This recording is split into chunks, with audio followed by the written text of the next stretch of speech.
Bakit nga ba tila mas mabilis yumaman ang mayayaman habang ang mahihirap ay nananatiling naghihirap?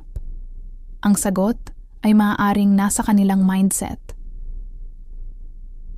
Ang mayayaman ay tinitingnan ang pera bilang kasangkapan para sa pag-unlad. Sila ay nag-i-invest at nagpapalago ng yaman. Samantalang ang mahihirap ay madalas na iniisip na ang pera ay para lamang sa pang-araw-araw na gastusin. Ang mayayaman ay patuloy na naghahangad ng kaalaman at personal na pag-unlad. Naniniwala sila na ang edukasyon ay susi sa tagumpay. Sa kabilang banda, ang mahihirap ay maaaring isipin na sapat na ang natutunan at hindi na kailangan pang mag-aral. Ang mayayaman ay aktibong naghahanap at sinasamantala ang mga oportunidad. Hindi sila natatakot sa pagbabago.